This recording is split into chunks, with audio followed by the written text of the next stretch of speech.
ক্ষমতায় যাবে সেই ক্ষমতার বিরুদ্ধে আমরা প্রস্তুত করব।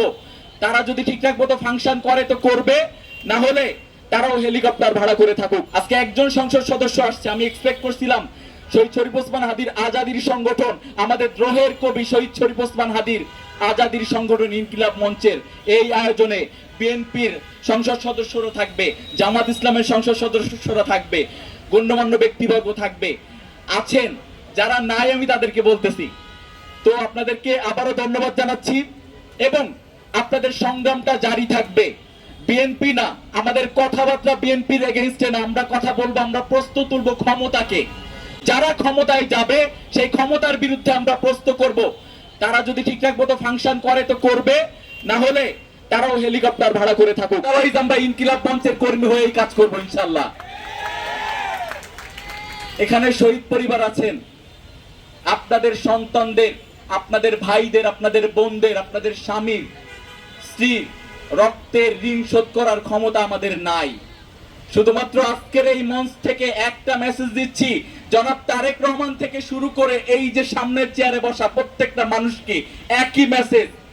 আমাদের আজকের যে চেয়ারটা, এই চেয়ারটা শহীদ পরিবারের, জুলাই শহীদদের, জুলাই আহতদের রক্তের বিনিময়ে পাওয়া।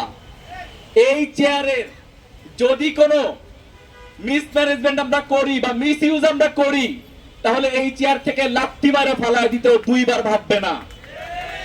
এই মেসেজটা ব্যক্তি সালাউদ্দিন আহমাদের ক্ষেত্রেও যা, লন্ডনের তারেক রহমানের ক্ষেত্রেও একই বার্তা।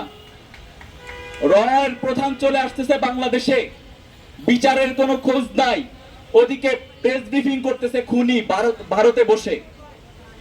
বাংলাদেশের সরকারের যদি ন্যূনতম গার্ডস থাকতো তাহলে এই কথাগুলা আফটার রিভলিউশন আমাদের এই কথাগুলা আর বলা লাগতো না।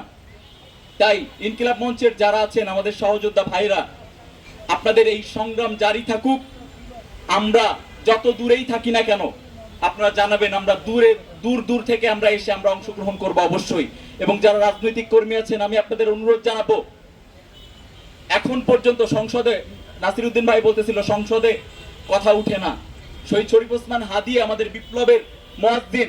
বিপ্লবের মুয়াজ্জিনকে নিয়ে আপনারা সংসদে কথা উঠাচ্ছেন না, এটার বাস্তব প্রমাণ এই যে কথা না উঠানোর যে একটা ব্যাকল্যাশ, এটা আপনারা পাইছেন কিন্তু 5 আগস্টে যখন গভর্নমেন্ট ডকুমেন্টারি দেখানো হয়েছে। আমরা সবাই তুমি কে আমি কে, আগে কি বলতো রাজাকার রাজাকার, এখন অটোমেটিক স্লোগান হয়ে গেছে। এখন বিএনপি কে স্লোগান দিতে বলেন না তুমি কে আমি কে, বিএনপির নেতা কর্মীরাই বলবে হাদি হাদি। সো এইটা হচ্ছে একটা রিভলিউশনের পরে যে একটা বিপ্লবী গার্ড থাকা দরকার হয়।